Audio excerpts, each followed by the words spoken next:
నేను పీటీ కాలేజీలో బాటనీ లెక్చరర్గా వర్క్ చేస్తున్నాను. నేను తర్వాత అంటే అధ్యాపకేతర టీచింగ్ నాన్ టీచింగ్ స్టాఫ్ అందరూ కూడా గత 2 రోజుల కిందట విజయవాడకి వెళ్ళడం జరిగింది. విజయవాడలో నారా లోకేష్ గారు గౌరవనీయులైన నారా లోకేష్ గారు ప్రజా దర్బార్కి మేము పోవడం జరిగింది. అక్కడ మా సమస్యను మేము చెప్పడము, సమస్యను చెప్పిన వెంటనే ఒక హాఫ్ అన్ అవర్లోనే మాకు మంచి రిజల్ట్ అంటే ఏమని మీకు న్యాయం జరుగుతుందని భరోసా ఇవ్వడము, మేము ఆ భరోసాని జరుగుతుంది అని అనుకుంటూ మేము విజయవాడ నుంచి మదనపల్లికి రిటర్న్గా ఉన్నప్పుడే మాకు న్యూస్ రావడము, ఏమని మీకు ఆర్డర్ కాపీస్ ఇష్యూ చేస్తున్నాము ఆ న్యూస్ రావడము.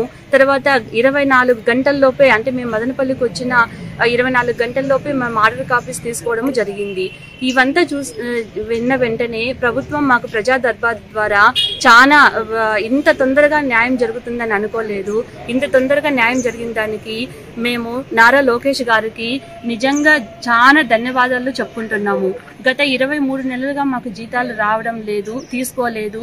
మా కుటుంబానికి ఆయన ఒక పెద్ద దిక్కుగా మమ్మల్ని రక్షించినాడు. నారా లోకేష్ గారికి మా బీటీ కళాశాల బృందం తరపున ప్రత్యేక ధన్యవాదాలు తెలుపుతున్నాం. గత 23 నెలలుగా మాకు రావాల్సినటువంటి జీతాలు అందలేదు. సో దీనికోసం అనేసి 11వ తేదీన విజయవాడలో జరిగేటటువంటి ప్రజా దర్బార్లో లోకేష్ గారిని కలవడం జరిగింది. కలిసిన వెంటనే ఆయన స్పందించి వితిన్ 24 అవర్స్ లోగా మాకు